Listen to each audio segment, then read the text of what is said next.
I'm Zach, that's Dan, and that's Justin Tranter, beautiful human. Yo. Thanks for being here. So Hi. You work 5 days a week, starting at 1? Yeah, for the most part, it's writing is like starts at 1 p.m. and like we'll go to like whenever the song is done. So that can be like a couple hours, that can be till like 7-ish. And then I'd say like at least 3 days a week I do a night session as well. So then I'll write again from like 7 p.m. until like midnight. Do you need to leave a session with a song?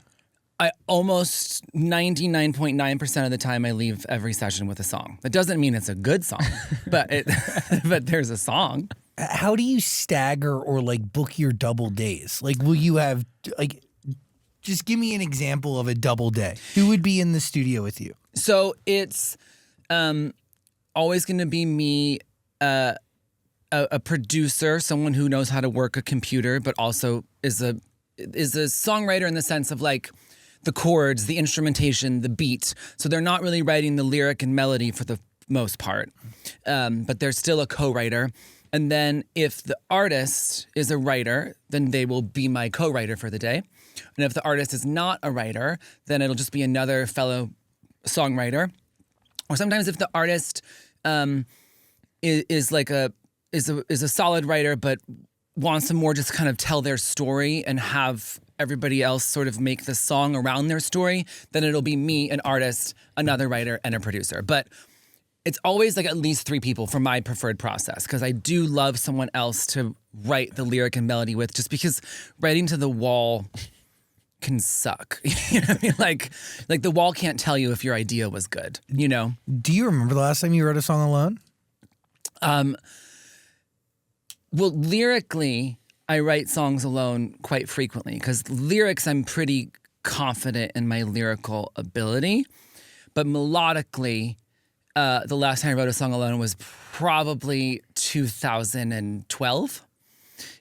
Just because melodically, I'm old, you know, so it's nice to have a younger co-writer in the room who grew up listening to a different generation of music, who comes from a different part of the country or a different part of the world. To have someone there with me who just has like a younger, fresher perspective on melody. But lyrically, I write songs alone. Like every third song, I'm writing it alone. But unless the artist is telling a very specific story, then that's a different conversation. But yeah, writing a song alone, like completely, that's been over a decade. So back to the double days for a second. Yeah. You're like, but your schedule. Let's get to the juicy shit. Are you working with 2 artists of opposing genres, or are you working with 2 like pop divas in one day? Yes, both. It just depends on what it is. Like this summer, I was super lucky to have. This was like a couple weeks ago. I had like the #1 song at Rhythmic Radio with Sweetie. And then the next week I had the #1 song at Pop Radio with Chappell Roan. So like I do love to genre hop, but it just, the schedule is the schedule. So it just depends on who's available that day, who's working, who's on tour, so they're not working. You know, it's just like every day is different, which is I think the only way I'm able to survive this long. Because if every day was the same, I think I would have started sucking already. So today at 1 o'clock, who's coming to your studio? That's a great question. Let me look. I have no clue. By the way, I've been hearing about some sessions you're in. Oh, really? Yeah, we have a lot to talk about, Justin Tranter. Oh, today I'm working with Scarlet Opera. It's like an up and coming, amazing, like rock-ish band. Signed to Universal Republic. Yep. Yeah, very talented. And I love because I was in a band for so long that anything that's band or band adjacent, I am very passionate about, because it was like 10 years of my life in a band. So when did you realize though that Semi-Precious Weapon had to come to an end? So we had a manager who was a criminal. Really? And yeah, I mean, yeah. I mean, I was being kind of dramatic and funny, but yeah. And our situation with him was so fucked that basically the only way I had started writing songs with and for other people, but the only way for me to get away from him was to end the band. So that was the real deciding factor of like our deal is so fucked with him. Did he like own a piece of it? It's like it was just he then became our label all of a sudden. Like we were signed to we had many record deals like Interscope, Epic, blah, blah, but our last deal was with a smaller company, and unbeknownst to us, he had become like a business partner in that label. So like your manager also being your record label is really bad because there's then no one to advocate for you. Totally. It was just really bad. Yeah. And like the terms were like insane. It was just insane. So one, we were all getting oldish, right? I was the youngest person in the band, and I was like 33. And so everyone else was 35, 36, 37. So it was time to like, we had an amazing fan base. They were passionate, but it wasn't enough to pay the bills. So it was time for everyone to pivot. And so since the writing was working, and writing songs with and for other people was working, I needed to get this person out of my business. And the only way to do that was to no longer be Semi-Precious Weapons. It was somebody at Warner that kind of set you up on your first session, right? So I've been published by Warner Chappell my whole career. So they signed the band to a publishing deal. And then when we got dropped from Epic, when we were looking for our next label home, I just asked if they could put me in sessions with and for other people, which that idea came from the amazing Tricky Stewart, who wrote and produced Umbrella, Rihanna, Single Ladies, Beyonce. He was producing my band. And he was like, you're like a songwriter. Like, the idea came from, we had written this song for the band, and he was like, this is too pop for you guys, but can I play it for Rihanna? Now, Rihanna never cut it. It never came out, but it like put the idea, if Tricky Stewart thinks that my songs are good enough to play for Rihanna, maybe I could, while the band's figuring out our next step, maybe I could do that. So it was Tricky's inspiration of believing in me as a songwriter that then inspired me to go to my publisher and be like, hey, can I have some sessions? What was your first session after that? My first session was with Ian Kirkpatrick, who's an unbelievable producer who did like Dua Lipa, New Rules, Don't Start Now, Sabrina Carpenter Taste. Amazing producer. And this band, Breathe Carolina. Which yeah, of course. She's laughing. They're fabulous. Don't laugh at them. Okay. I love them. Okay, good. Oh, you love them. Great. So I just got put, I think my publisher was like, oh, you're from a band. This is a band. You should go do a session with them. So that was my first session ever as a songwriter for someone else, was with Breathe Carolina and Ian Kirkpatrick. And did you get a cut from it? I did. I think I had like 2 or 3 songs on that album. Oh, shit. Yeah. It was really cool. And then my first like big cut was Kelly Clarkson, a song called Nostalgic. And as any good homosexual, I worship her. So I was very excited. But then she got pregnant, so that didn't come out for a while. So then my first like hit was with Fall Out Boy, a song called Centuries. Of course. So that was, again, just like tied to like the band thing just kept coming back, which I am very grateful for. And that was an interesting room, right, to be in. Like there's another writer in there. There's a few people in that room. Yeah, so it's the lyric was inspired by I was watching this documentary on YouTube called, I can't remember what it's called, but it's about Marsha P. Johnson, and who's an amazing LGBTQ activist from way back in the day. And she sort of didn't get the respect and love and celebration that she deserved while she was alive. But now people look back and realize that like she is kind of the godmother of our movement. So the idea of like, you'll remember me for centuries just came, and I just went into a session with J.R. Rodham, who's a big hip hop pop producer. He did like so many things, Rihanna SOS, a whole bunch of rap stuff, all the early Jason Derulo stuff, genius. And then this amazing songwriter named Raju Kumari, who's now a huge pop star in India, which is so fabulous. She's amazing. She's amazing. Yeah, I just went in with her and JR and said, I have this song title. And they're like, cool. And we just wrote a chorus, and we thought it was like a chorus for a rapper. And then it was Fall Out Boy. But it's literally always been 3. It's 3 people. It's like that's my favorite way to write, is like 3 people. It's just, I don't know. It just feels there's someone to write the lyric and melody with, and then there's normally some dude at the computer. I wish there was more girls at the computer, but normally it's just some dude and you stare at the back of his head and you write a song. But like there is something to that number of like it's not too many people, it's the right amount. Yeah. It's enough for collaboration, but not not too much like where there's like a ton of cooks in the kitchen. Yeah. It's perfect. And it's also lucky. It's perfect. Yeah, it's lucky number 3, the Holy Trinity. I mean, I think it's just a great, I don't know, it's not, like you said, it's not too many, but it's just enough. And then songs of mine where like they're in the credits, there are like, because it's pop music, right? You can end up with like 12 people in the credits. That's normally because then like what, like the 3 of us did, Centuries is a great example. The 3 of us did that, but then there's a Suzanne Vega sample in the song. So of course she's credited. And then the band members take and they write the verses and they tweak the track and make it their own. So if you look at the credit of Centuries, I don't know how many people in the credits. I don't have it memorized, but my guess is it's probably 7 or 8. But to start the song, to write that chorus, it was just the 3 of us. It's really interesting. You're so fascinating on so many different levels. You're also one of the few people to graduate from Berkeley that's actually successful, correct? Because usually the thing there is people do not graduate if they are successful. If you're good, you normally don't finish because the industry kind of snaps you up. I mean, there's even like teachers at Berkeley who like have their own publishing companies. And the reason they're teaching at Berkeley is to find new writers. That's crazy. So no one snatched me up. Their loss. Their loss. You know, I think there's a couple reasons. One, I really wanted to finish. My dad put himself in a lot of debt for me to go to school. So I was gonna finish. That was first and foremost. Secondly, I'm always been really, really, really gay.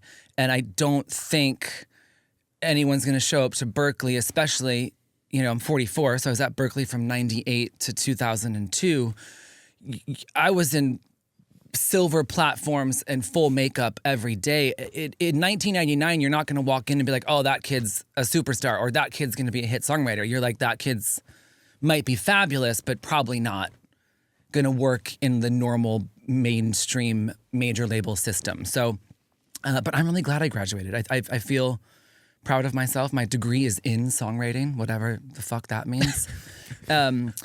So I'm glad I graduated. But yeah, I'm one of the very few. There's probably like 2 of us that are successful who actually graduated. I don't know who the other one is, but I'm assuming someone else. But so much of your identity is formed during that time, and also like your ability to give back and your desire to give back. You started a foundation while you're in college, correct?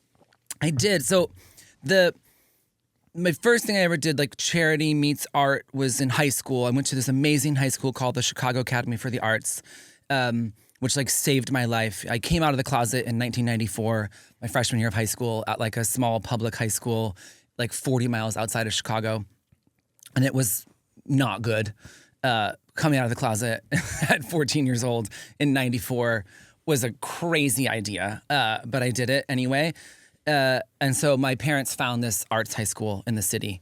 And so there I started an AIDS benefit because a family friend was facing complications from HIV and AIDS, and my teenage brain was like, I know, I'll do a show, you know, like, but we raised a lot of money for local charities and I'm proud of it. And that charity, that event still happens every year. So I think it's on its like 26th or 27th year. Oh, that's amazing. And it's really like maybe the thing I'm the most proud of. It's really beautiful. And then in college, I started a thing called Musicians with a Mission, which was basically doing a bunch of concerts to raise money for LGBTQ kids to go to school. I learned very quickly that that was a much larger undertaking than I understood of the logistics of raising money and donating that money and blah, blah, blah. So I just gave the money to other charities that were doing the same thing. So it basically ended up, I just raised money for other people. So starting a foundation is slightly too big of a broad term because I was 19 and realized I didn't know what I was doing. But I did raise a lot of money and just give it to other charities. Well, it's a desire to still like help out, educate. I don't know. And it still hangs around today. You're the U.S. Music Global Ambassador, yes? That is, well, not Global, the. I'm one of the. Yes, I'm the. Not I am. I represent music for the entire U.S. But like it is an important role.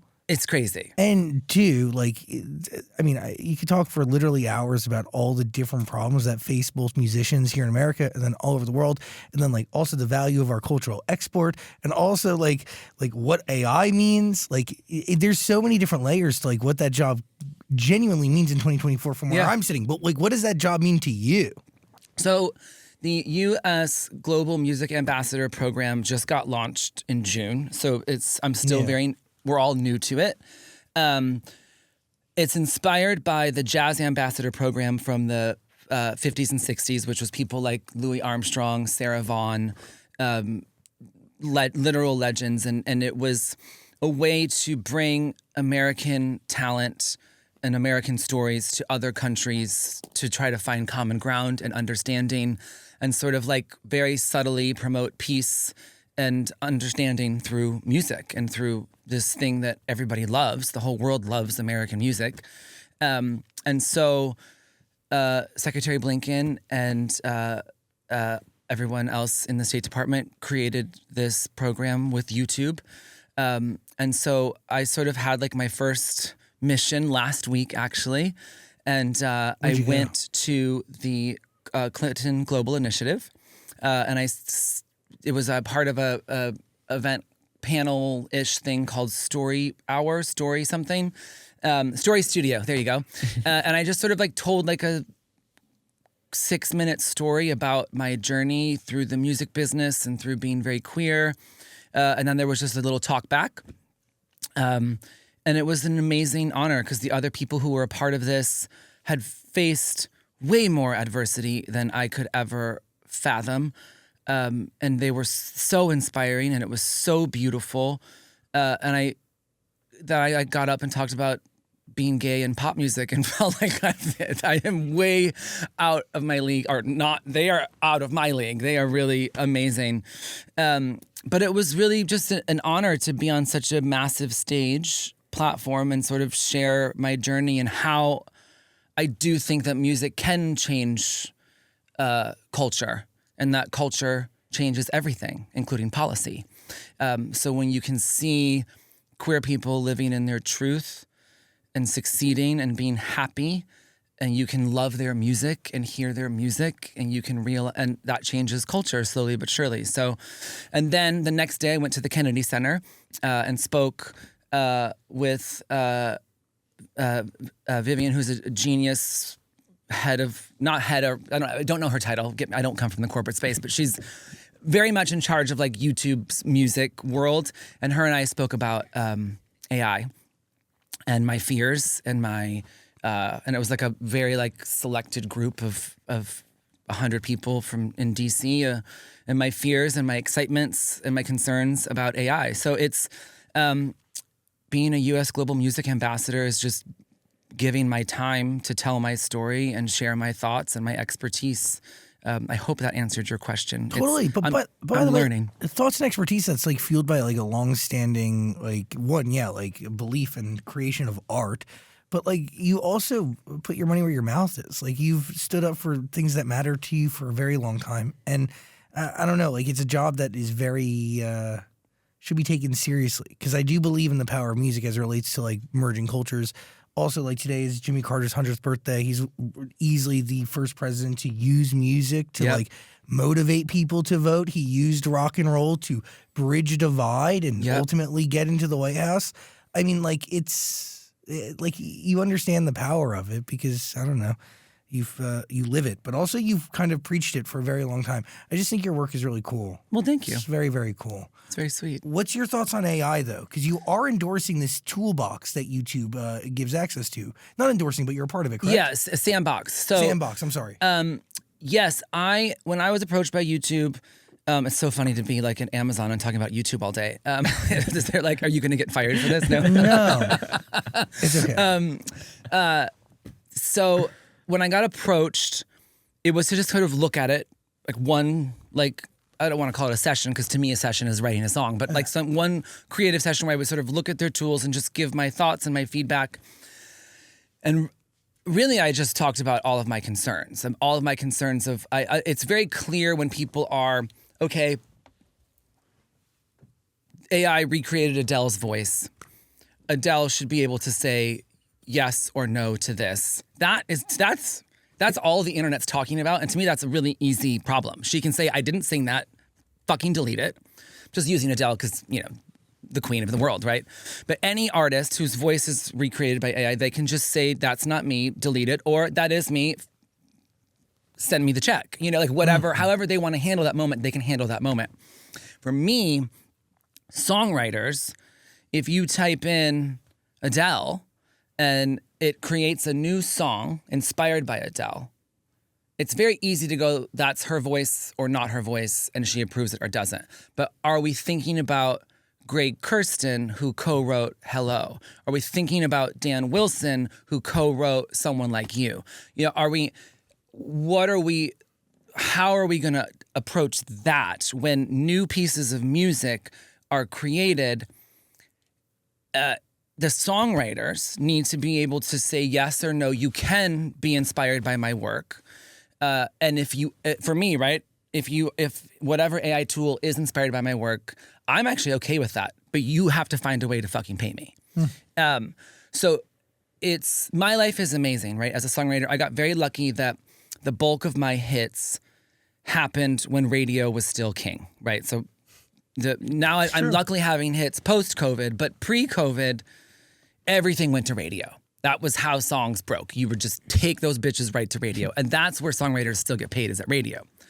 Now, labels don't take songs to radio unless it's already gone viral, it's already streaming crazy. So my whole fight and concern about songwriters getting paid is not about me. My life is great. I got in just in time. It's about the next generation of songwriters who need to get paid. So to back it up, sorry, I got sidetracked. I get very passionate about songwriters' rights. So my concern, when I met with YouTube and I said, sure, this is cool, but how are you going to take care of songwriters? I assumed, and I was really blunt. Everyone who's watching this or listening to this, you're just getting to know me, but I'm a pretty blunt person.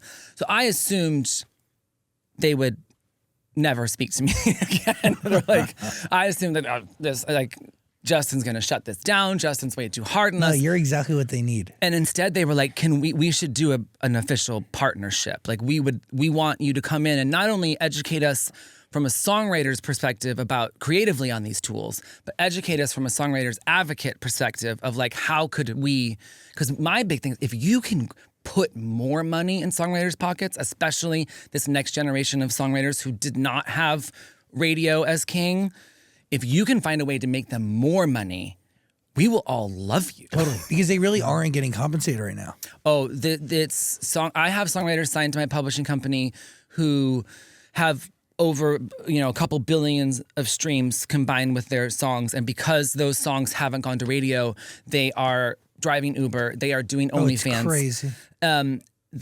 I, as a publisher, really go and try to find lots of film and TV sync opportunities for them because there's money there. Because songwriters, that's the only thing where you're guaranteed money, right? It's so to try to so they can these people are so fucking talented, and these huge tech companies are making crazy money off of them, but they are not making money, and there's no shame in driving Uber. There's no shame in doing OnlyFans, but when there's billionaires getting more billions, totally, and they aren't seeing it, that's a problem. Do you feel kind of, I don't know, shafted by someone like Spotify? Because for a while, I feel like they were putting on a face of being pro-writer, pro-producer, pro-creative that works in the factory that brings to life your favorite pop stars. But the reality of the situation was that they were just diluting their entire library to pay people less. I mean, they were using AI to generate records, uploading those records into their system, diluting the overall library, because the way the algorithm works is it's that stream versus the entire library, right? That everything you are saying is very true. Yes, it is. And I'm not trying to preach from a place of not-understanding. I just want to say Amazon Music and AMP, historically pay people a higher side of those royalties compared to a Spotify and or an Apple. Everything you're saying is true.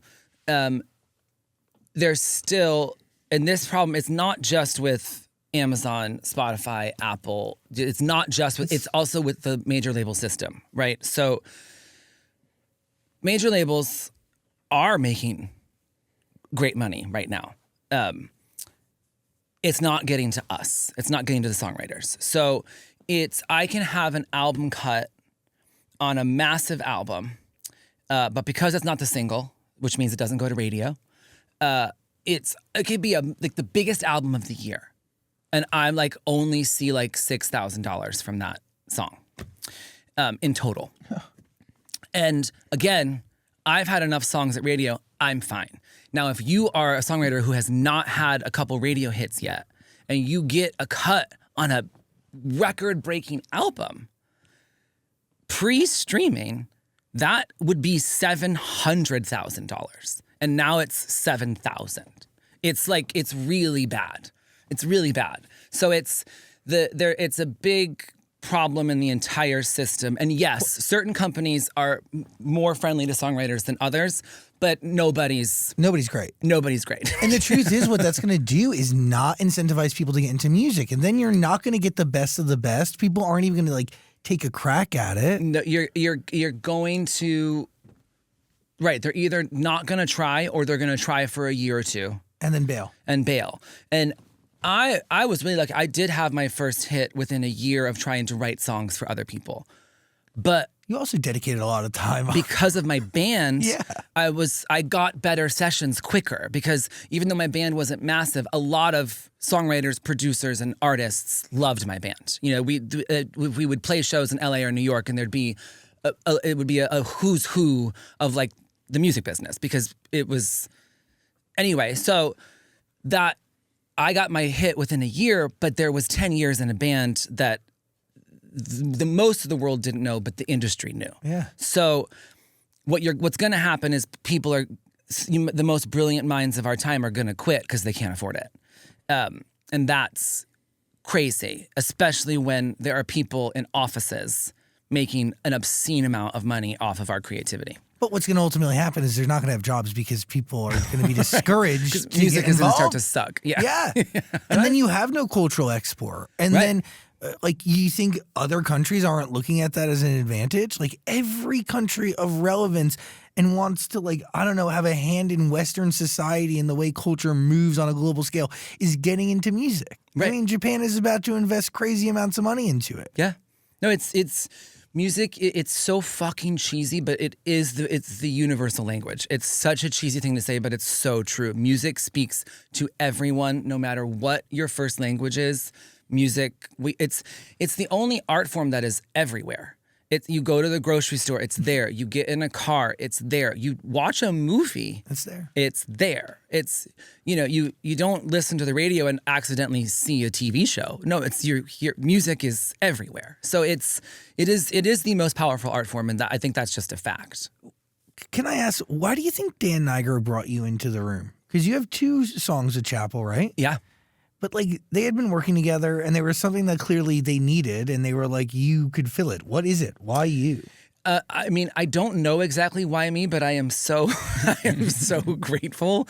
It's been one of the cooler things that's ever happened to me in my career is being a part of My Kink is Karma and Good Luck Babe. I've never, when I co-wrote Issues with Julia Michaels, that obviously was a song that like launched an artist, but Julia's a singer-songwriter. She's a fucking genius, but like Chappell's a pop star. They are both so brilliant, but they exist in 2 very different genres, So with Good Luck Babe, it's the first time that like a pop I've ever been a part of like a song that broke a pop star. And I'm not complaining about having hits with people who are already established. Please, I'd like to keep having them. That would be great. That's not complaining. But being a part of this moment is I think the coolest thing that's ever happened to me. So I don't know why Dan chose me. I do know a woman named Kate Lebrel who works at my company on the label side. Just said like, I think you should check this artist out. And I listened. I pressed play on Pink Pony Club, and I was like, well, that's maybe the best song I've ever heard in my entire life. Wow. For me, for my taste, the fact it's like a great American songbook. It's almost like a jazz standard that turns into like a dance club record. So like as a theater kid, but also loves pop music, it's like that song kind of checked every box I ever wanted checked in a song. And it's like a queer anthem. You know, it checked every box for me. So I heard Pink Pony Club and I said, I don't know who this girl is, but I would, of course, I would love to work with her. So that's it. And you know, the first day we met, we wrote Kink is Karma. And then 6-ish, 7-ish months later, we got together for another day and did Good Luck Babe. And that's, I mean, it's, you know, I wish there was some crazy story of like only 2 sessions and then only 2 songs. Yeah. I mean, we've worked together since, because we wrote Good Luck Babe, I think like late 2022. So even though it came out April 24, we wrote it a while ago. It was supposed to be on Midwest Princess. It was supposed to be on the album. They just didn't finish it in time for whatever reason. And thank God they didn't finish it in time, because I think it's the stars aligned and it was supposed to be a standalone song. But yeah, it was just like Chappell texted me like a week before, maybe 2 weeks before it came out, like, oh, hey, by the way, like, here's the final mix of the song. It's coming out. Love you. And I was like, oh, I honestly forgot we wrote it. It was so long ago. I never had no one ever sent me a demo of it, because some producers will send you a demo like the day of, and sometimes like Dan and Chappell's process is like they really dig in, they really like nitpick things. So there isn't a demo to send me the day we write it, because they're gonna go and work on it for weeks. So that was it. I wish I had a cooler story for you. Oh, but that was it. How many songs have you done since? Just a couple. I mean, obviously she's so fucking busy and she's touring so much. So I think we've just done like maybe 3 or 4 days since. Just she's been all over the world. What do you think you bring out in an artist that others can't? I think a couple things. I'm one of the few pop writers are so melody obsessed, which is a good thing. They should be. I am lyric obsessed. Lyrics have always been my favorite part of a song. That's how my brain, I can't even really start writing unless I know what we're talking about. Where lots of people just like, oh, there's a cool beat. They go and just sing melodies over it with this is like sort of nonsense lyrics.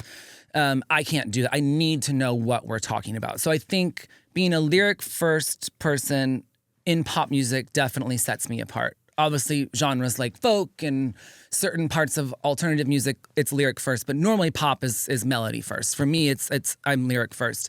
And then I genuinely care deeply about like what the artist is trying to say. Even if they might not know what they want to say that day, I care deeply about finding something that they are going to really stand behind. Because as someone who wasn't a performer and in a band for so long, I understand. I mean, you do it professionally. You have to go and ask these people about their songs over and over and over.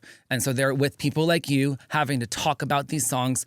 Hopefully it's a hit, so they have to talk about it for the rest of their fucking life, And then they have to sing it every night, and they have to go sing it at every radio station and sing it on. So I really care about like, does this song represent you right now? Are you gonna feel good about having to answer interview questions about this for the rest of your life? So I think that's what that really sets me apart. Is I'm really listening to them in terms of like what story they want to tell, and I'm like a lyric first writer, which is very different than most people in what I do. Do you ask like a certain question to start things off in a session? Like, how do you start a session? Yeah, you normally just like talk. If I've never met them or I've only met them once or twice, we'll talk for like an hour before we get to writing. If I know them pretty well, that can turn into 20 minutes because you just can catch up a lot quicker. I think the best example is the first song I ever wrote with Leon Bridges, who I worship, is a song called Beyond. That wasn't like a mainstream radio hit, but it's like his fans love it deeply. And it was Ricky Reed, who produced that song, called me that morning. And he was like, hey, been working with Leon. It's amazing. We're pretty close to the end of the album. We just want one outside point of view for a couple last songs here. Can you come today? And I was like, well, I could come today, but I already have a session. Maybe I can move my other session to 2:30 and I'll come to you at 11. So we were gonna have max 3 hours together, right? And so I was like, I just was really honest. I was like, Leanne, this is going to be awkward because there's no time. So I'm just going to start asking you questions. And I was just like, the most basic question ever, are you in love? And he was like, well, no, but I did meet somebody like who might just be. And I was like, might just be, keep going. And so we came like, you might just be my everything and beyond.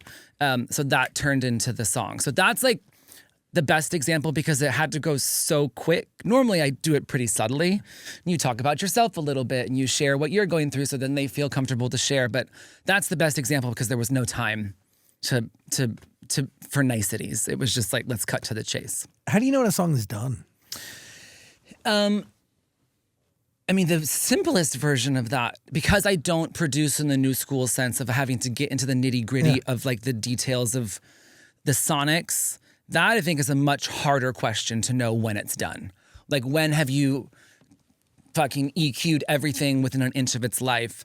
For me as a writer, the dumbest way to answer the question is when I have a first verse, pre-chorus, chorus, second verse, pre-chorus, chorus, bridge, chorus. Like when we go through, when it's done, you know, but for me, emotionally, I guess, to give you a cooler answer, to look at like a bridge of like, I want to like, because normally a pop song is kind of talking about the same thing for 3 minutes. It's true. Right?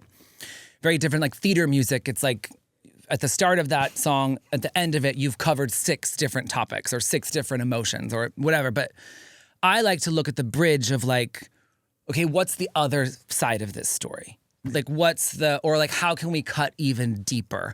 And so if that's the goal, then it's like, then I know the song is done because we got to the bridge and we like cut a little bit deeper or we saw the other point of view of the song or that. So that's how I kind of know it's done. Is like, did we explore that one last oomph in the bridge?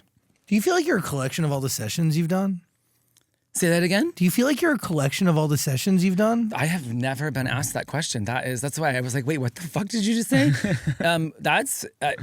Thank you for asking me a question I've never been asked before. That has not happened in many years. Do I feel like I'm a collection of all the sessions I've done?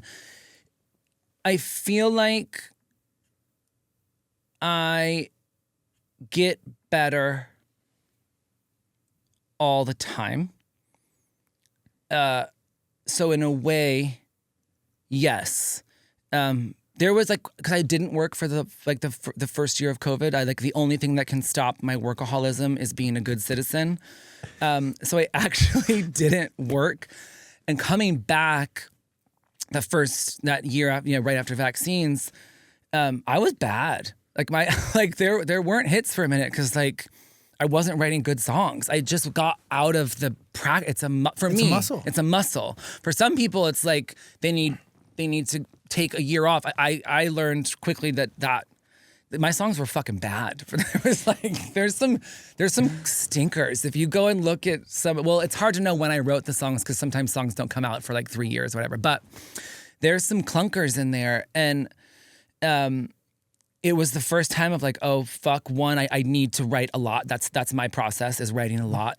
And 2, I need to get better. I hit a wall, and I need to like dig deeper and get better. So do I feel like I'm a collection of all my sessions in the sense of a writer?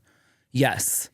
And it was like, oh, I need to go and write a lot more with a lot new people, different people. I need to go and learn again because these songs are bad.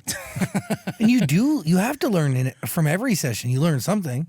Definitely learn something. Even learn so much of, at least my role in the room is so much of it is just emotional intelligence and knowing when someone needs to be pushed, knowing when someone needs space, knowing all of that. And so it's every day, especially when it's with somebody new, you learn a new personality and you learn like, oh, okay, I should have been chiller in that moment. I should have pushed harder in that moment. I should have been more fun in that moment. Like it's so much of like an emotional dance as well as the actual writing of a song. You talk about like getting better. Like today, what does it mean to get better? For me, a lot of it is like knowing what I'm not great at, and then finding those collaborators to fill those gaps for me. And if it's someone I don't know, I need to go meet new people. Also getting better of like, then also the flip side, trusting what I am really good at and putting my foot down when I know that I'm right. Because I do want everyone to have a really good time in every session. But sometimes there might be an awkward moment of like, no, trust me, this lyric is better. And we're gonna just have to have that conversation. Well, you have to balance that with like their perception of you and ego, and you're an icon to them. It's a lot of shit that can go on in your head. Now that there's artists and writers who now, my first hit was 10 years ago, right? So if you're 22, you've been listening to songs that I've written since you were 12. Yeah. There's artists I work with who are fucking 18. You know, that means they've been listening to my songs since they were 8. That is, one, wild, and two, yes, we have to get over that hurdle that they're now coming in the room and they have a perception of me. They have I'm on a pedestal, whatever the fuck it is that's getting in the way. That's new. You know, that's like, that is a post-COVID writing thing. Of pre-COVID, I was the new kid, I was this, that, whatever it is. It's a different perception. Now it is, you're right, it is sometimes you have to get over that hurdle. And dude, it's hard. Like to get intimate or vulnerable with somebody who has that as a blockade. Yeah. I don't want to brag, but sometimes we deal with the exact same thing. Like, I don't want fucking someone to tell me that they watch our show before they talk to me. Like, Right. you keep that to afterwards. Well, I did tell you that the first time I met you, so I fucked that up. But yeah, but to hear that from you, you know. No, but it is like it creates a distance. And in order to do anything that's like worthwhile in the art realm, distance can't be a thing. No, it can't be a thing. I mean, the 2 times I can remember walking into sessions and being like terrified is the first one was Courtney Love. You know, she's one of my favorite writers of all time. And she has the same manager as Fall Out Boy. And Jonathan Daniel, genius. He manages Miley and Green Day. Just one of the greatest in the business. JD. And he called me and was like, I don't know you very well, but by listening to your writing, my guess is you're a Courtney Love fan. And I was like, yeah, she raised me. Why? 'Cause I didn't know she was making music. He's like, she wants to make a couple records. Like, would you work with her? And I was like, of course. And I literally just got chills right now thinking about it again. And I was like, and we did this. He was like, I think you should do this session with your band members. Like she should just come to you guys because the band wasn't officially over yet. I was writing. I was trying to do both. Do it with your band members. She comes from, she'll love that it's a band. Do that. And my band members, who I had known for a decade at that point, were like, before she got there, they were like, oh my God, we've never seen you nervous, ever. And I was like, it's Courtney Love. Like, have you heard Live Through This? It's the greatest, like, rock lyric album, in my opinion, ever. For me. It speaks to me in a very specific way. And, like, it's been a decade, they'd never seen me nervous. Play Madison Square Garden, not nervous. Like, no, fucking Courtney Love is coming. And she came to our house, this shitty house we were living in West LA. Shitty, crazy house. Anyway, and then to work with Gwen Stefani.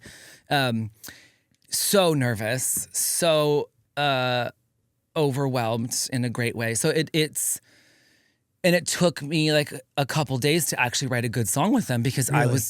I was crazy. Like, I'm like, these are my heroes in a session. So there's a lot.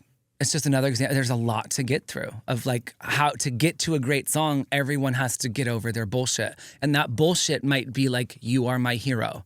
It's like, well, she's not your hero today. You have to write a song. Yeah. But I get it. Like, you have to break that down. Yeah. It's wild. How did you and Selena Gomez get such a good relationship? And are you going to be the one to bring her back to music? Me and Selena I always give credit where credit's due. Me and Selena's relationship started through Julia Michaels. So Julia had done a song with her, Slow Down yes.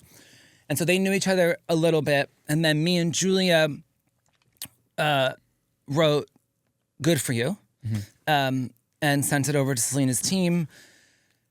and she loved it, but wanted to change some lyrics and wanted to be there. She wanted us there when she cut it, and she wanted to make some tweaks to make it fit her. So just got to meet her when she cut that song, and we co-wrote the lyrics, changed the lyrics with her, and then she was doing a writing trip in Mexico, and Julia was invited, and Julia asked, "Can Justin come?" Me and Julia had not had a hit yet. Our first hit together was, I had Centuries, she had Slow Down, but together our first hit was Good For You. And Julia was just like, me and Justin are really vibing. We wrote Good For You, which you already love. Can Justin please come on this trip? And we got an email of of course, you guys are killing it. However, there isn't an extra bedroom, so Justin will either have to sleep on the couch or share a room with you. So me and Julia just had a slumber party, which is hysterical because obviously, she was she was 20, I think, and I was 34. So there's just a 15-year age gap having sleepovers in this bedroom in Mexico. It was amazing. That was it. So yeah, it was through Julia, and there was just something so beautiful about the three of us making music together. The two of them being basically the same age. They have so many similarities. And then I was just sort of like the gay grandma who could I don't want to say be the adult in the room, but okay, let's get this, let's do this, change the structure here, be the more technical side of it, because they were so emotionally tapped into going through the same things, and that it's we just all kind of spoke the same language, and Selena's really kind. It's she's a genuinely kind person, and I like to think I can be cunty if it's funny, but I'm very nice. I'm a very nice person. I'm only cunty if there's a joke available. But so I think me and Selena also really see each other and connect because we are genuinely kind people in a shit show of a music business. So yeah, it's beautiful to make music with her. It's always a gift. It's always, whenever I know there's gonna be a week with her, I'm always ugh. An easy one. Mm-hmm. We have an easy week. It's going to be good. She's the best. Do you like working like that where you'll do a bunch of sessions with the same artist back to back? Or do you like changing it up? I love it. I love if I can get a week with somebody because it takes the pressure off, because I know it just raises your chances of getting a great song. You know what I mean? If I'm going to have 5 days, which normally means 5 songs, also gives you freedom to be hey, let's just write choruses today. Let's not put the pressure of finishing a whole song. Let's just write choruses, and then we can come back tomorrow, and whichever one feels the best, we can finish that one. I really prefer that, but sometimes it's hard with people's schedules. But yeah, that's my preferred way to work. Is a week with somebody is really great. Can you describe what happens to you in these sessions? Because we interview artists all the time, obviously, and everybody's a little different, right? And a lot of comment thread is people go I'm a vessel. The universe just takes over and it beams these songs down. And is that your role in a session, or is somebody else being beamed these things and you're just structuring the beam? Am I the universe that beams? No. Or you get what I'm saying, right? Yes. Somebody else is getting it from the universe and they give it to you and then you put it all together. Yes, it is. That is very much a big part of songwriting. It's how did that show up? Yes, we all,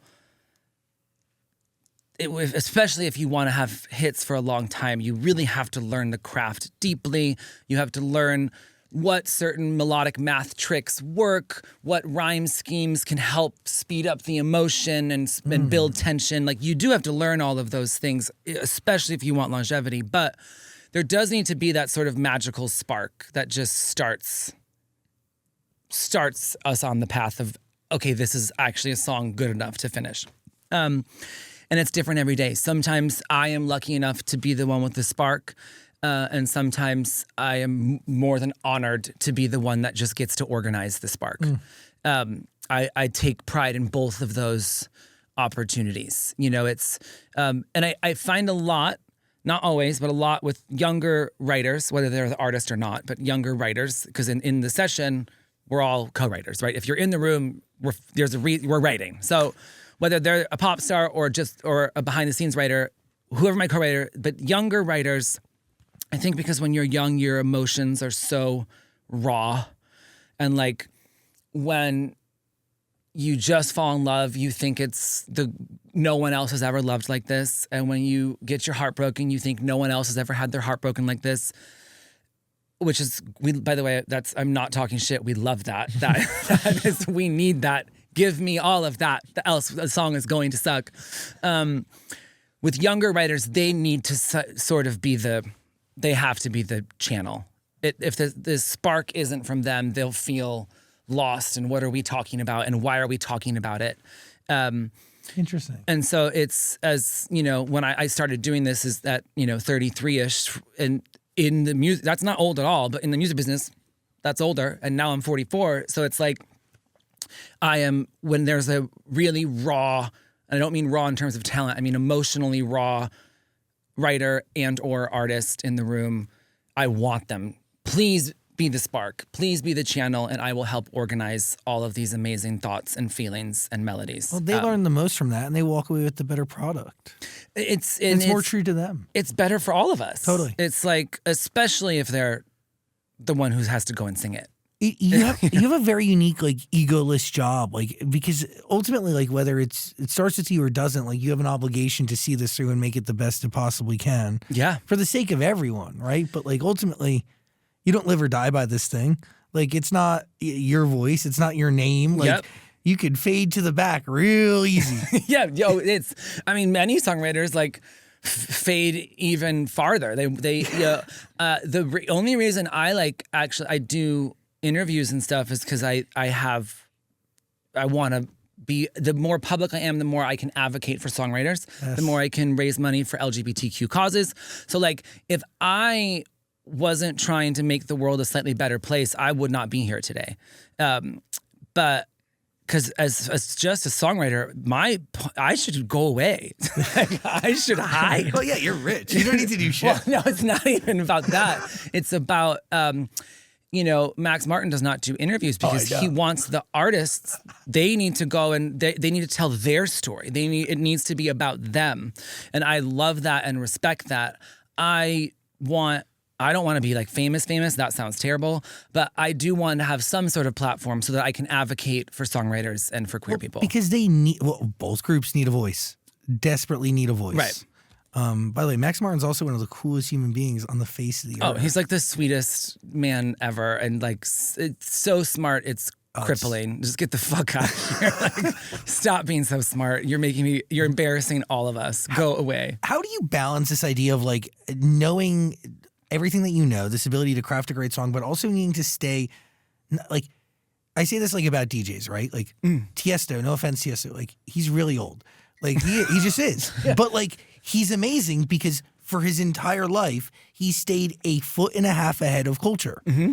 And he does it through a bunch of different avenues of understanding. Like, dude, Diplo is sourcing what a young kid in his basement, his mom's basement in Brazil is making right now. Right now, yeah. Like they're sourcing music and understanding where things are going in a way that others just aren't. Yeah.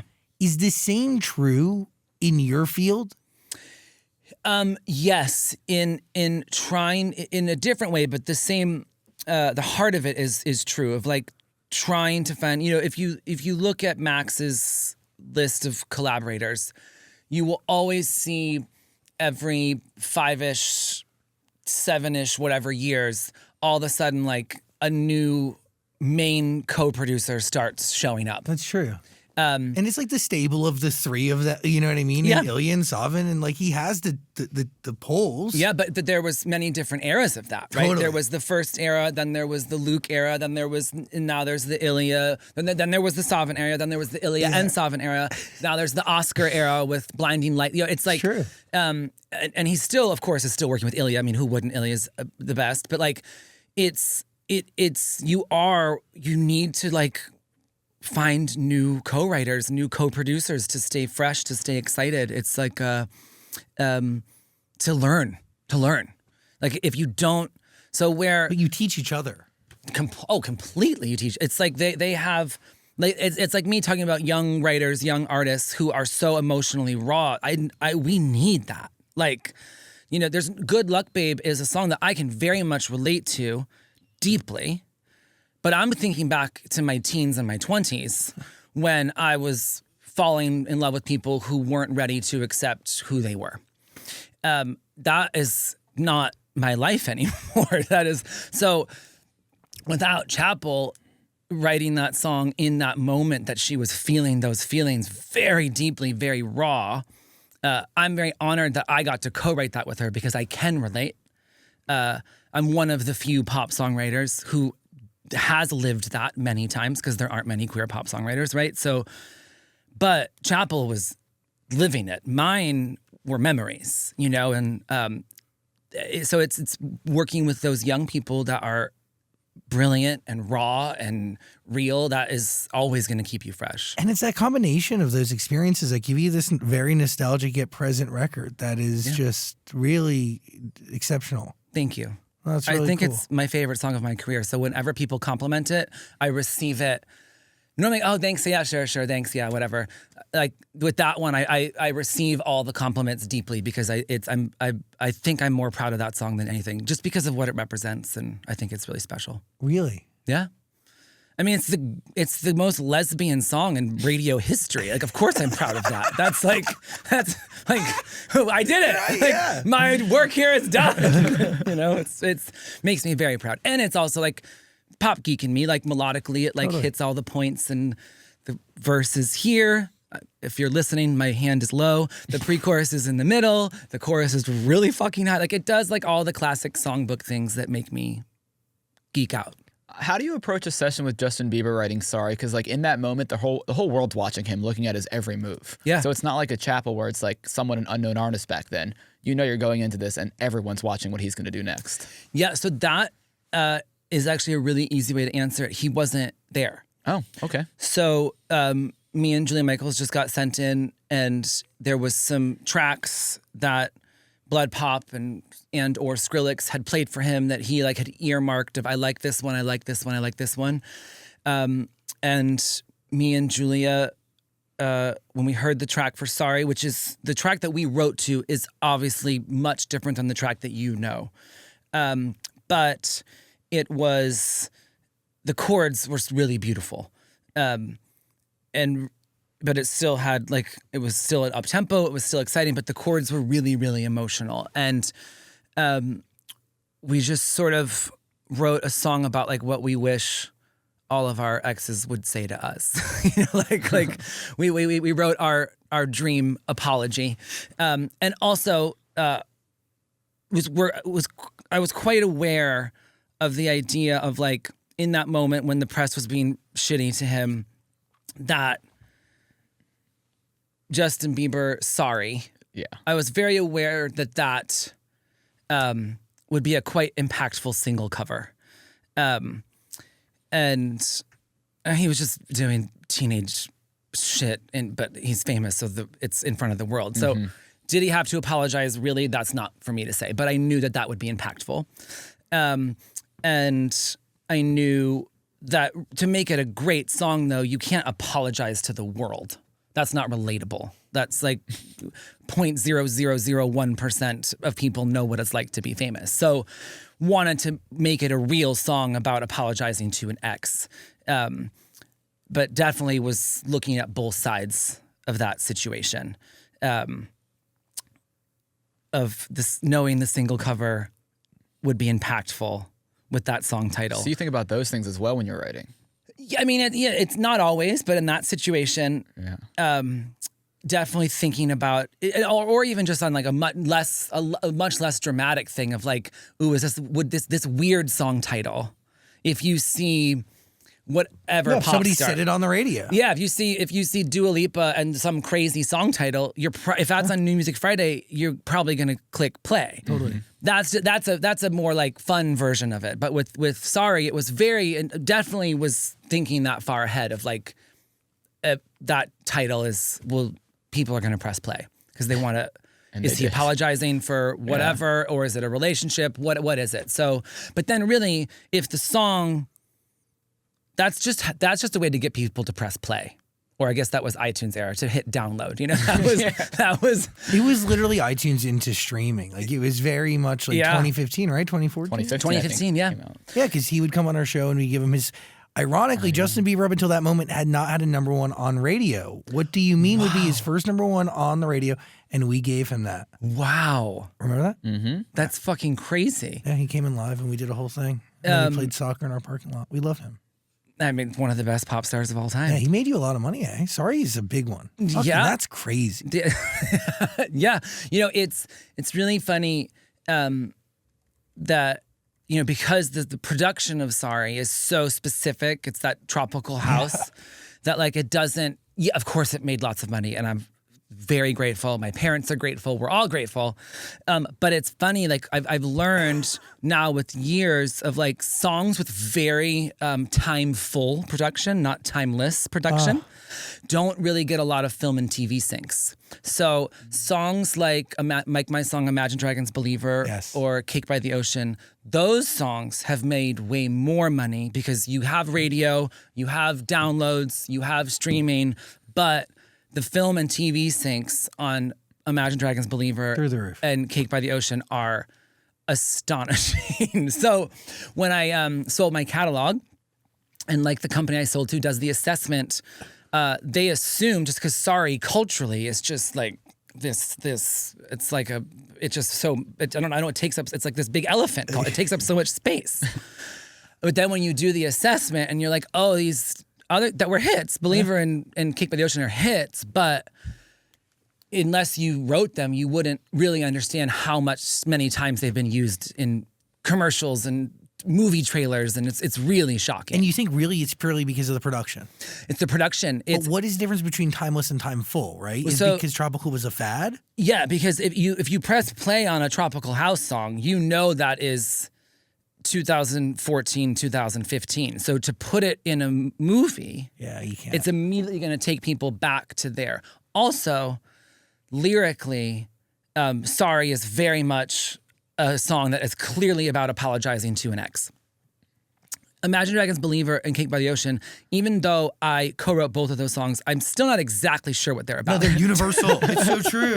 So because they evoke feelings, right? Believer evokes this feeling of like underdog and overcoming shit, and Cake by the Ocean evokes like bright summer fun, but it's not too specific. They can kind of exist in a telephone commercial or a party scene or, you know, all these different places. Where Sorry is like, if you play that in a movie and the song's not, it's a scene not about a breakup, you're gonna be like, what the fuck why are you playing that song? So are you thinking about time less while you're in sessions? Depends what the artist is, it depends what the goal is. I would always like the lyric to feel timeless. If there's a couple, like one or two buzzwords here or there that 10 years from now we can go, oh, that was clearly that era. But lyrically, I'm definitely thinking timeless. I'm definitely thinking my favorite thing of like very specific verses that are very specific to like I always say the verses are for the super fan who's gonna memorize every word and try to guess how it pertains to that artist's life and dig in deep. And then the choruses are for everyone, including people that don't really like that artist, but they can hear that chorus and it makes them feel something and they can understand it immediately. So that is always my goal of like, it's very specific in the verses, universal in the choruses, and that everything feels timeless. Production-wise, certain artists, they are meant for very like current, exciting, trendy production. Or even like ahead, like Charlie XCX has always been ahead. And Brat is so fucking ahead. But because it's so breaking so many barriers production-wise, when we listen to it in 10 years, we're definitely going to go, okay, that was 2024, because everyone's going to start doing that. You're right. And so she's a leader, she's a genius, but it's going to be full of time. But were you hearing in the last couple of years, like people were tapping into hyperpop in ways that they haven't been over the last 3, 4 years, 5 years, building into this? For sure. Because I would say Brat is hyperpop, right? Yeah, I think Brat is there's, yeah, it's I mean. A version of it. I mean, I hate genres. I really don't believe in that. Yeah, but it's what Charlie did, I think the 2 projects before was even more like obvious hyperpop. Yeah. This is like the pop version of hyperpop, Totally. and it's fucking brilliant. I mean, it's one of the best albums in a very long time. Yeah, but it's like Sorry is time full, but that's not me talking shit on it. It's just a different thing. Is there a common thread that connects all of your most popular songs? Most of them were written very quickly. The best songs for me come very quickly. And I think, no, I mean, I wish, but because I work with so many different types of artists, and the songs that I'm the most proud of, I think I can see the similarities in them. But that does some of my most popular songs I would never listen to on purpose, so it's hard to be objective in terms of your own work, because like there's people I would never listen to that, but I listen to like lesbian folk music, so it's also like I don't listen to pop music at all, so I'm the wrong person to ask. Any recommendations? Any great lesbian folk artists that we should listen to? I mean, it's more alternative, but I mean, Patty Larkin that's definitely folk. That's folk. Yeah. Patty Larkin from like the late 90s. I think one of the greatest song crafts people of all time. Current, I mean, but it's Ethel Cain, who's obviously not a lesbian, but I would put that in lesbian folk music. Alternative lesbian folk is a genre. I think I saw her show at the Greek, and it was one of the best things I've ever seen. It's really special. What do you think the next genre of like popularity is going to be? I keep hearing rumblings on Americana. Nobody calls it folk music because fucking dare you? I am an Americana super fan, from everyone from Lucinda Williams to Steve Earle to Casey Chambers to Buddy and Julie Miller. Can you explain the difference between folk music and Americana? Yes. Americana's a little louder. Okay, got it. And it's a lot of times like alternative country and Americana can sort of cross over and be different. Or Jason Isbell, I think, is one of the greatest writers and singers of our time, and he's sort of like the king of Americana, if you will. But you could also call him alternative country, and I don't think anyone would be mad about that. So it's Americana is just like cooler country music. Can Americana be pop music? I think anything can be pop music. Pop music just means it's clear. That you can listen, by the time you're done with the first chorus, you know what the song's about and you can remember a part of it. You know what? I want to say, I don't think I've ever met in all the interviews we've done somebody who actually agrees with what my definition of pop music. Yeah. Which is any sound. It's just what we deem as popular. Yeah. Literally, pop just means popular. Yeah. And to make something popular, it has to be really, really clear by the time the first chorus is over. That is it. Do I understand what the song's about, and can I sing you, not the whole thing back, can I sing you something back after the first chorus? If that has happened, it is pop music. Doesn't mean it's good, but it's pop music. But then it becomes pop because it becomes popular. Boom. Yeah. There's many songs that I would play on the radio that many people thought were ridiculous. You know, Thinking Out Loud by Ed Sheeran is one that's top of mind because it's a 4-minute and maybe 10 or 20-second song. It's really long. And I think It's really long. I mean, it's based on pop standards and radio standards. It's really fucking long. You need a radio edit at that point. And I was like, no, this song's going to be something. And I think the year was 2012 or 2011 or something like that. And it was us and one Sirius XM channel, Venus or some shit. But that's How one of a bunch. old were you in 2012? My show's been around for 18 years. And we spent 10 years on FM radio. But you look 12. How are you? Thank you so much. How I started when I was 14, so I'm 31. Wow. I did not know. So I'm really bad at math. So 2012, that makes you... That's when we met. That's 19. You're 19 years old. And we just launched on FM radio. And at the time, we were only on like 1 or 2 reporting radio stations. What the fuck? We started at 0. We'd end at 90 across North America. And we were the largest nighttime radio show in the country. And we had like 34 reporting stations. So if anybody can do math, we would help determine what song would end up at number 1. Wow. Yeah, you know radio, so I could talk to you about it. No, but that's really fucking... How did you guys meet? I just applied for a random internship online after dropping out of art school. 2012. I was like, I need something to do with my life. Shut the fuck up. And I was just there one day a week and just kept showing up, and everybody else that was there originally is gone, and it was just us 2 for years. No way. What were you going to go to? Like, what kind of art were you going to school for? It was design and management, so I was going for a business degree in design, but I was painting, drawing, doing everything. Sick. I was doing all of Visual it. art. Yeah, and then I was just like, I don't think I want to do this for the rest of my life. And I ended up in here. Did you just start like a show online? How did you? I started a radio show from my bedroom when I was like sophomore in high school, and I didn't really have many friends, and I loved radio though. I was a party DJ. I owned a party DJ company with my best friend in middle school. You owned a company in middle school? Like we would DJ parties. It was called Uber Tunes, and we'd like before Uber existed. Should have trademarked it. Yeah, I know we fucked up. I'm selling that now. Yeah, it sucks. We still have the merch. The merch was so good. But yeah, I'd like DJ Catholic school dances and graduation parties. So I understood the power of music and how it can really like bring generations together, and also how to read mood and temperature and like understanding like where people want to go and the journey you want to take them through music. It was really cool, like very valuable. I understand that like, dude, the power of a DJ, like the amount of knowledge Zed or Martin Garrix or Tiesto can soak in during any given performance is crazy. It's like so rooted in psychology that it's wild. So I learned a lot there, but then I also loved radio. So I started a radio show when I had no friends, and then it's been going on ever since. That's crazy. It is. So crazy. when did you get from your bedroom to like a proper show? So, okay, start from my bedroom. About 2 years into it, I start working for an internet radio startup, and it was this place called Goom Radio, which was started by... Goom? Goom, Goom. Very weird. It was a French company.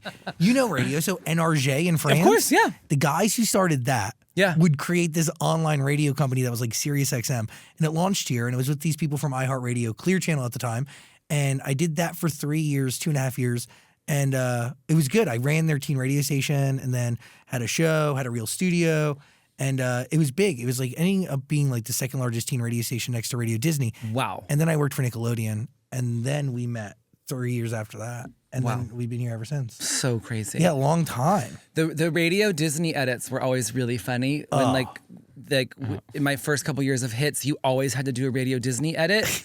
And my favorite one is that they did not ask for an edit on Cake by the Ocean, which is the filthiest fucking song of all time. Like licking frosting from my hand. Like it's very clear.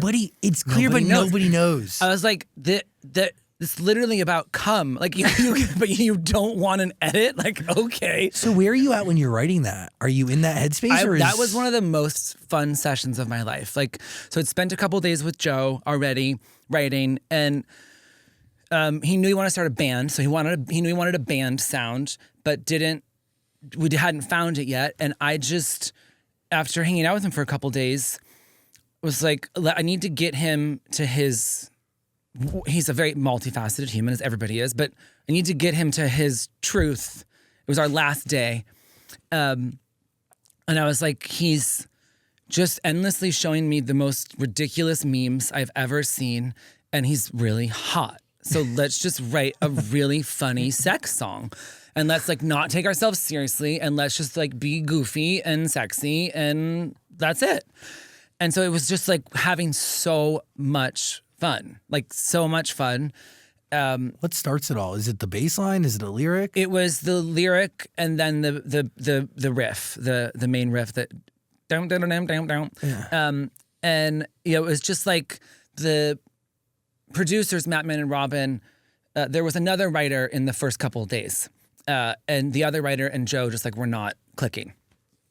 And so the other writer was like, "I'm not coming tomorrow," and then you get the hit. And then and Joe was like, "Actually, that's great news." But Matt, Man, and Robin were like, should we cancel? Like we aren't finding it. And I was like, no, let's just go have fucking fun. Let's be ridiculous. And I literally was like, I said, I think I said like Cake by the Sea or something. I was like, let's write a song called fucking like Cake by the Sea. I don't know, whatever. Like, let's just be stupid. And cause I would go, when I was living on the West Side in that shitty house that Courtney Love came to bring it all back together.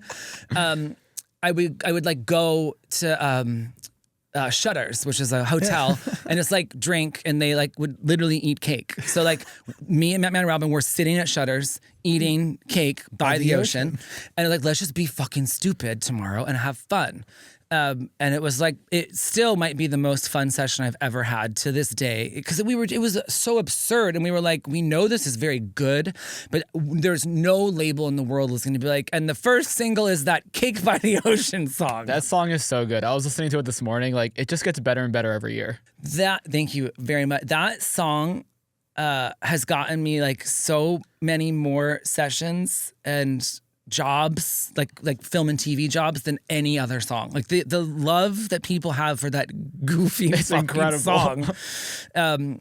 Yeah, so it was that Radio Disney did not ask for an edit of that song, and I was like, they asked us to edit things that were not risque at all, and this song is like about like eating ass, and Radio Disney doesn't know or care, and we loved it. Art is crazy. Art is You got to listen to all of Justin Tranter's music. It's waiting for you. Link below. It's on Amazon Music. What are you thinking? My last question is, do you see a day where songwriters are treated fairly? That is a very, very good question. I have two answers. Okay. One is yes, because I have to believe that we're going to be treated fairly, because the art of songwriting is so beautiful and is such an important part of all culture. And yes, there are amazing singers who write great songs, but so much of pop music and just culture history is because of songwriters that no one's ever heard of. And if we don't get treated fairly, because we're being treated so badly now that people aren't going to be able to do it. So my first answer is yes. How about this? Songwriters will be treated more fairly. We just have to be. But I don't ever think we will be treated as fairly as we should be, because then we will have too much power. Because without songs, there is no music business. And the powers that be know that. And if they let us run the shit, half the executives are gone. It's true. Half of you are fucking idiots. Get out of here. Yeah, but those are the changes that are required, right? Because when you go like, oh, where are our margins? Like, why aren't we making enough money? It's because you have crazy redundancies on the sake of your executive team. Yep. And like, I don't know, you don't need half of them. Right. Like labels are going to become obsolete because they're forcing themselves to be that way. Labels have never accepted that two things are in charge: songs and technology. They love to endlessly fight both of them in the wrong way. Like, oh, let's sue kids using Napster and let's treat songwriters terribly. Like, but it will get better because it has to, but I don't think we will ever be treated as well as we should be, because there are we would just have too much power. Because without an artist that is captivating is really important, but without a song, there's no artist. There's no artist. So they're scared of us, and they always have been. And then I think they always will be. But it will get better because it has to. They kind of should be.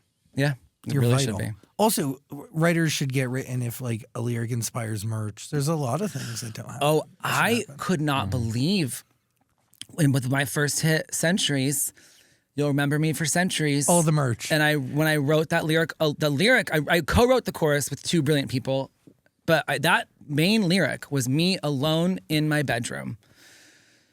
And when I didn't know that I wouldn't make money off that merch. The amount of shirts sold that say "You'll remember me for centuries," and we didn't. Not a penny. I don't get a penny. Not one penny at all. That's insane. I didn't know that. I did not. I just assumed. I was just like, and someone's going to send me a check at some point for that, because I had only been a songwriter for my own band. So our most popular lyric on MySpace was "I can't pay my rent, but I'm fucking gorgeous," and I sold an obscene amount of T-shirts that said that at Urban Outfitters, at Hot Topic, and then Spencer's Gifts knocked it off, and I sued them and won. So I just always. Wow. I write really good T-shirt lyrics, and it worked great for my band. That's how my band started paying our rent, was from a T-shirt that said, "I can't pay my rent, but I'm fucking gorgeous." So I didn't know when I wrote a lyric for somebody else that I wouldn't make money off of that T-shirt. Isn't that crazy? No, it's ridiculous. It's crazy. Like, And people act like it's not a big deal because they just keep on keeping on. It's fucking nuts. They keep cashing the checks and offer people nothing. Nothing. Because like people can make it right. Yeah. No, it would be so easy to fix that. Oh, totally. It'd be so labels could right now give songwriters points on the master from the label cut, not from the artist cut, because the artist isn't for the most part isn't making as much money as they should. Labels could give us all just give us one point on the master, and then we would actually make money off of streaming. And by the way, I know artists that defy the label and do their own splits and still give points to keep their writers happy and hungry and a part of the family. Yeah. And dude, they take from their own plate. Right. Yeah, there are a lot of great artists that do that. But the labels could fix it in 1 second. Just, okay, songwriters get points now. This conversation would be over. Yeah. Managers and artists could fix it in 1 second. Okay, songwriters make money off of merch that uses their lyrics. Fixed. That's the crazy part. Is like, yes, there are like ways to like deal with the government and change all of these long-term copyright rule and all these things. Yes, that should happen too. But our own people, they're the ones actually could fix it in 1 second. Yeah, and they won't. No, because historically, and it's the way it's historically always they're been. allowed to rob us. Yeah, it's the way it's always been. But we've robbed you forever. Why would we stop now? Well, exactly. Yeah. And breaking news, you keep rating the songs because you love it. Yeah. Yeah. You love it. You're gonna. That's also they know they have us. And also that's called a trauma bond, right? Right? People think oh we bonded over our trauma. No. The trauma bond is you bonding with the person giving you the trauma. Yes. Okay, and you continuing to go back and writing the songs. Yeah, but they know that. They know that it's if you are a songwriter who can't imagine doing anything else, which is me. Even though they're fucking you over, you're gonna keep going back. And so that is another reason why I don't think we'll ever get treated as fairly as we should. Because it's when you are like an artist, and I don't mean the word artist as like a pop star, when you are a person who makes art to your core. You have to. That's the only way you're gonna be happy. You're like, well, I mean, you're screwing me over, but if I go and do another job, I'm gonna be even more miserable. And they know that. So that's tough. They got you.